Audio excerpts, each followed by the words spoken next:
Welcome back to the Deep Dive. If you thought the initial clash with the Titans was, well, overwhelming, maybe buckle up. Yeah. Today, we are diving straight into the immediate, pretty painful, and just deeply consequential aftermath. We're talking about an unprecedented crisis. Metropolis is basically rubble, the planet's scarred, Yeah. and, the world's greatest defender, he's unresponsive. Okay, let's unpack that weight then, starting with the scene on the ground.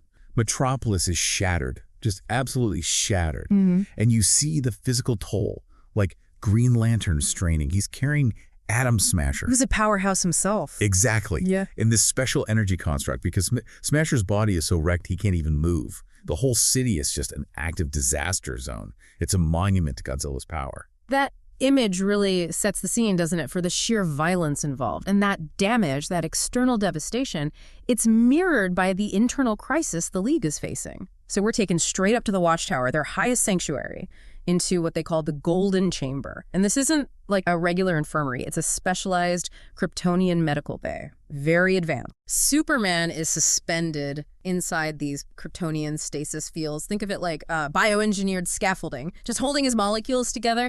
And he's bathed in this pod that's just pumping out intensely concentrated yellow sun radiation. It's his lifeblood, basically. They're throwing everything they have at it. But the injuries themselves, they're catastrophic. It proves Godzilla's power is just on a completely different scale than anything they've faced before.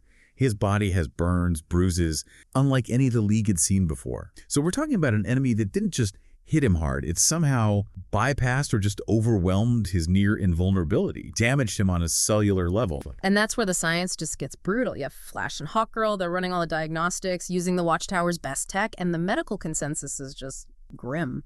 They've tried every Kryptonian healing technique they know, and still, nothing. No sign of cellular regeneration. That's the line. And Hawkgirl, you can tell she's shaken. She delivers the final blow. We couldn't even find a pulse. So everything they rely on, science, superpowers, Kryptonian biology, it's all failed them in this moment. And here's where it gets really, really interesting. Because the man of logic, the ultimate pragmatist, he's the one who refuses to accept it. Batman. The guy who runs on calculations, contingency plans, grim certainty, he suddenly becomes the League's psychological anchor. We see him falter, just for a second. Wonder Woman, she steps in right away, stops him from blaming himself, reminds him they couldn't have possibly prevented how fast it happened. But that hesitation, it lasts maybe a heartbeat, then his internal switch just flips back to absolute determination. He speaks, but it's not the tactician talking. It's like a brother refusing to let go. And that refusal leads to maybe the most powerful, just defiant statement in this whole scenario. Despite Flash and Hawkgirl saying, clearly no pulse, Batman stands over that golden chamber, looks at all the evidence pointing to death, and he just declares with total resolve, he has a pulse. And what's fascinating is how that need, that faith, it transitions almost perfectly to the next key player, Lois Lane. She arrives in the Watchtower. She looks right past the League, past the monitor, straight at Clark, and her voice, it says, cracks.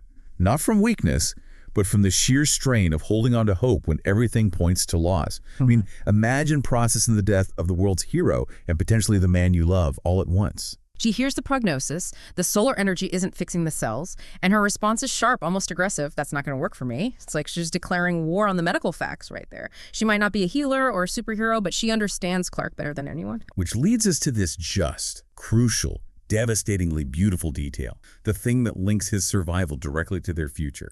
As she gets closer to the chamber, she's collecting something small she found in his jacket pocket. It's a small velvet box. It's an engagement ring. Oh, wow. That just elevates the stakes beyond planetary defense, doesn't it? That ring is the symbol of the future he finally allowed himself to hope for. It's the one piece of, external vulnerability Superman ever consciously chose, the thing tying him most deeply to being human. And Lois, she weaponizes that future against his death. She leans in close, tears falling, and she whispers, my answer is yes. But she doesn't just stop there. It's not just acceptance. She pivots right back to demanding he recover. The voice is shaky, but absolutely determined. But you are going to have to put it on my finger. So you'd better get better, because I really want to wear it. It's the ultimate act of defiance, really. It's more than love. It's an ultimatum. She gives him a concrete mission, a personal reason to fight, to kickstart that cellular regeneration, to beat the odds and pull himself back from the brink. That single moment. The rest of the League has to snap back immediately. Right. From emotional crisis to, investigative urgency. They know this wasn't random. These weren't just monsters wandering in. This was calculated. The big question is how? How did they pull off an interdimensional attack? Right. The regrouping is fast, very analytical. Diana Wonder Woman confirms the key missing items almost instantly. The Dreamstone, Orion's sled, and the Mother Box. That specific combination, it screams Legion of Doom. But more than that, it shows how sophisticated the plan was. This wasn't just grabbing powerful stuff. It was acquiring specific tech and artifacts that work together. And the deduction they make is chillingly precise. The Legion used the Mother Box, opened a boom tube, transported themselves to, as they put it, an alternate world where those titanic monsters exist. Okay, fine. But then they needed something specific to physically pull those monsters through the boom tube into our reality. And Batman points the finger for that transfer right at Toyman. Toyman. Wow. Okay, so the mission becomes clear almost instantly. Yep. Find Toyman, find the Dreamstone, send the monsters back home. That's the plan. The League shifts focus entirely to Toyman. He's the key, right? But while the League is following procedure, Lois Lane is running on pure instinct. And this is where her contribution just keeps expanding. She goes from emotional anchor to relentless investigator in a heartbeat. She doesn't wait for the League's systems or bureaucracy. She's already at a watchtower console, scanning the high-speed footage from the initial breach at the Fortress of Solitude. And her reporter's eyes, trained for detail, they catch something critical. It's just a glint, a flash of a red stone in Toyman's hands, right as the breach opens. That little glint becomes her focus. That's the thread she knows she needs to pull. And her next move is just pure Lois Lane genius. It completely sidesteps the superhero chain of command. She's not calling Batman or Wonder Woman. She's activating her own deep network of journalistic sources. And she tells them, track Lex Luthor. Every move he's made in the last 24 hours, specifically looking for any connection to a red stone. She knows Coven might be the tool, but Lex Luthor, he's always the one pulling the strings somewhere. And if we shift our focus over to where those strings are being pulled from, we get this really fascinating glimpse into the villain's HQ. It's this cold, hidden base deep under the ice somewhere in the north. And it's an uneasy gathering, You've got Cheetah, Black Manta, Dr. Poison, all these rogues. And the atmosphere is just thick with tension, grumbling. The only thing holding them together is this big promise, wiping out the Justice League for good. Yeah, you can feel the tension. The source material even mentions the rogues, reminding Manta, hey, we don't have leaders here. We don't take orders. It shows just how fragile that alliance really is. It's all ego. Totally. But Black Manta steps up anyway. He asserts this temporary control, demands patience, and crucially, they listen. Why? Because it's clear Manta is speaking with Lex Luthor's direct authority behind him. That carries weight. And what are they waiting for? Patience for what? Strategic coordination. They're waiting for the last pieces of the operation to report in. Deathstroke and Cheetah. This confirms that conspiracy isn't just one attack. It has multiple moving parts already deployed. Deathstroke and Cheetah, they're out there tracking Godzilla's landing spot. They use city surveillance, CCTV footage, and they confirm Toyman was right there where Godzilla first appeared. It directly links the conspirator to the devastation. Okay, so all this complex, orchestrated chaos. Yeah. It all loops back to Lex Luthor and his technological edge. We actually see him deep inside his lab. Huge, immaculate place. And what's really fascinating is this fusion he's achieved. He's successfully refining and repurposing tech. The notes say alien design and human engineering on a massive scale. So this isn't just copying alien tech. It's integrating stolen apocalyptic stuff, maybe Kryptonian tech, with the absolute peak of human manufacturing. And that fusion is leading to the main event, this weapon he's building. An enormous mechanized frame taking shape. This is Luthor's answer to the Titans. He's building his own giant robot, basically. A construct designed to match the strength, the durability, the raw power of these monsters. It confirms the fight isn't staying on the streets. Luthor is building his own kaiju, probably planning to use it against the League somehow. So his goal isn't necessarily to beat Godzilla himself. Probably not directly. It's manipulation. He saw what Godzilla did to Superman. He recognizes that power, and he knows a creature like that won't just obey him. But Lex, he believes that with this new mech, and maybe the right nudge, he can bend events to his will. He doesn't want a fair fight. He wants to control the outcome. Use primordial chaos and his own tech supremacy to ensure he comes out on top. Total domination. All right, let's pivot now. A big pivot. Okay, we plunge down, deep down into the ocean depth, Atlantis. Aquaman has summoned the core League members still standing: Wonder Woman, Green Lantern, Flash to defend the city. The immediate threat, a massive sea monster described as a sort of titanic cephalopod, and it's attacking the main protective dome of Atlantis. And this creature is showing just unrelenting fury. Aquaman tried communicating, king to creature, but got nothing back but pure aggression. This confirms for the League that it's not acting naturally. They figure it's being lured there, probably by some kind of beacon, which suggests Luthor's manipulations aren't just focused on Godzilla. He's potentially messing with the entire planet's ecosystem, including the deep ocean. And the monster's tactics. They're surprisingly sophisticated. It's not just brute strength. First, it uses a distraction. Spews this thick cloud of ink, spreading everywhere underwater, blinding them, messing with sensors. But then comes the really dangerous part, the unique twist. That ink cloud starts crackling with electricity. It creates a self-sustaining, violent electrical storm underwater. And Green Lantern is immediately put under immense strain. He has to pour everything, all his willpower, into creating this huge pressurized shield construct just to contain that electrical storm and protect the dome. But even he admits the construct couldn't hold it for long. It shows this creature's power is specifically challenging even the League's heavy hitters. And then, just when things seem desperate, the completely unforeseen happens. It shatters the whole dynamic. A sudden, massive blast of blue atomic energy tears through the water. Godzilla, the architect of Metropolis's ruin. He's arrived in the deep. And incredibly, he's not attacking the League or Atlantis. And suddenly you've got this truly titanic struggle erupting. Kaiju versus kaiju, shaking the whole ocean floor. The Justice League, still huddled behind Lantern's weakening shield, they're suddenly caught right in the middle, spectators to a war between monsters. Their decision is instant.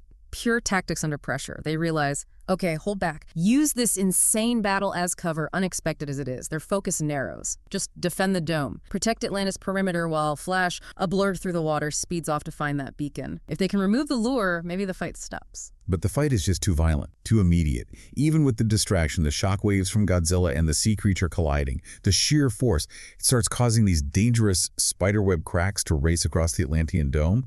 The threat escalates instantly from defense to, oh God, imminent collapse. And faced with the destruction of his home, his people, there's no choice. They have to activate the failsafe. Merc protests. You hear the desperation warns him about the risk, the uncontrollable nature of what they're about to do. But the King's made his decision. Necessity trumps caution. So we follow Aquaman as he leaves the chaos above, dives deep, deep into this dark trench near Atlantis, the deepest part, and he finds these massive golden chains, thicker than a bus, anchored right into the seafloor. This isn't flipping a switch. He has to physically unbind this thing, straining against these ancient heavy links, fighting the resistance. It's the physical act of unleashing something old and uncontrollable. And the reveal. Rising from the depths comes the Kraken. Just enormous, primordial, writhing tentacles, immense bulk, eyes glowing with the light of millennia. This isn't just another weapon. This is Atlantis' absolute last resort, summoned to fight monsters with an even bigger, older monster. It's basically an admission that human, even superhuman power has failed. They have to rely on something equally primal and potentially far more dangerous. All right, let's pivot now and heading to the dense, steaming jungles of Skull Island. This is where Supergirl ended up. Her independent search led her here. Batman must have figured she had a critical reason for being away from the Watchtower during the crisis, and we find her there under this bright full moon. Locked in this intense, silent stare down with Kong, pure tension between these two incredibly powerful beings, neither one sure about the other's intentions. And Oliver Queen, Green Arrow, he's watching from the shadows and he's just frustrated, thinks it's a mind-numbing waste of time. Right, he just sees two super beings posturing while Metropolis is still burning. But Kara's persistence pays off, her just standing there, not attacking. It leads to this really critical strategic insight for the League. She doesn't back down,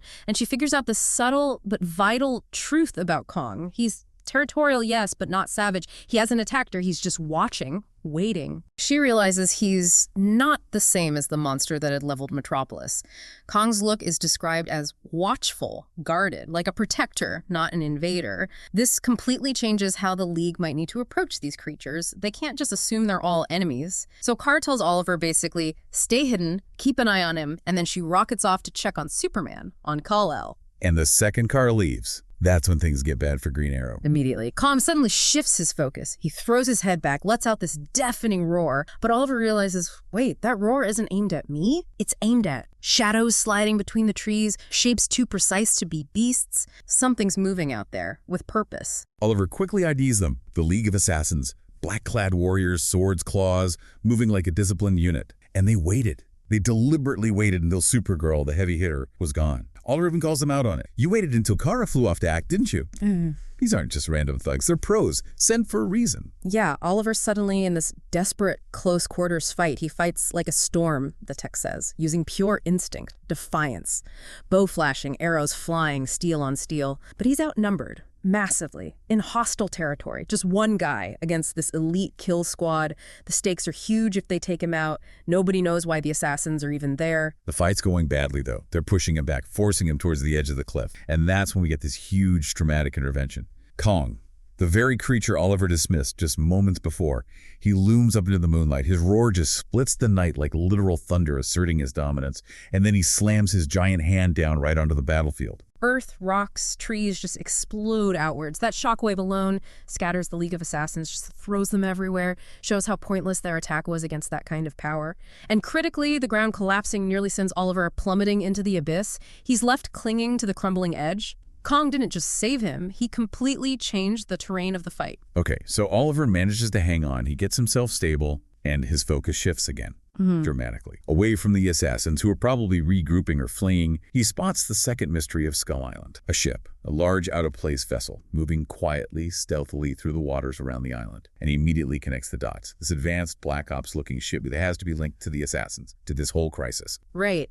This raises huge red flags for the main investigation back with the League. Why are the League of Assassins and some high-tech stealth ship operating anywhere near Kong? So Oliver, being Oliver, slips aboard, gets under these heavy tarps covering the ship's cargo, and what he finds just blows the whole mystery wide open. Under the tarps, staring back at him in the dark, he finds the massive skull of a colossal beast. And this isn't just any skeleton. The sheer size, the density, it suggests a creature that might have dwarfed even Kong or Godzilla. This one discovery, it complicates everything. If that skull is like a trophy, or worse, part of some ongoing research project, it suggests Skull Island might be ground zero for something much older, much bigger than the current Titan threats. Maybe Godzilla and Kong are just the surface level of a deeper, more ancient conflict involving these massive species.